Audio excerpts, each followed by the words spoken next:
بسم اللہ الرحمن الرحیم۔ السلام علیکم ورحمۃ اللہ وبرکاتہ۔ آج ہم ایک بہت ہی عظیم حدیث سننے جا رہے ہیں جو ہمارے اخلاق کو نکھارنے اور جنت کے انعامات کو حاصل کرنے کا راز ہے۔ حضرت سہل بن معاذ رضی اللہ تعالی عنہ اپنے والد سے روایت کرتے ہیں کہ رسول اللہ صلی اللہ علیہ وسلم نے فرمایا، جو شخص غصہ پی جائے جبکہ وہ اس پر عمل درآمد کی قدرت رکھتا ہو تو اللہ تعالی قیامت کے دن ساری مخلوق کے سامنے اسے بلائے گا اور پھر اسے اختیار دے گا کہ جنت کی حوروں میں سے جسے چاہے منتخب کر لے۔ یہ حدیث ہمیں بتاتی ہے کہ غصہ آنا فطری بات ہے، لیکن اصل امتحان اس پر قابو پانے میں ہے۔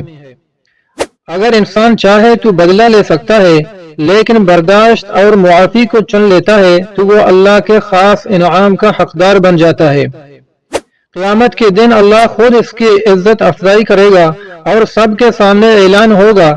سب سے بڑا انعام یہ ہوگا کہ جنت کی حور عین میں سے اپنی مرضی کا انتخاب کرے گا۔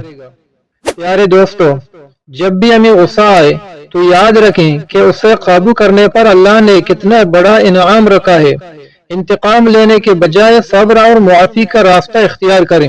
نبی صلی اللہ علیہ وسلم نے فرمایا، طاقتور وہ نہیں جو دوسرے کو گرا دے، بلکہ طاقتور وہ ہے جو غصے کے وقت اپنے آپ کو قابو میں رکھے۔ اللہ ہمیں غصہ پر قابو پانے والا اور جنت کا حقدار بنائے، آمین۔ جزاکم اللہ خیرا۔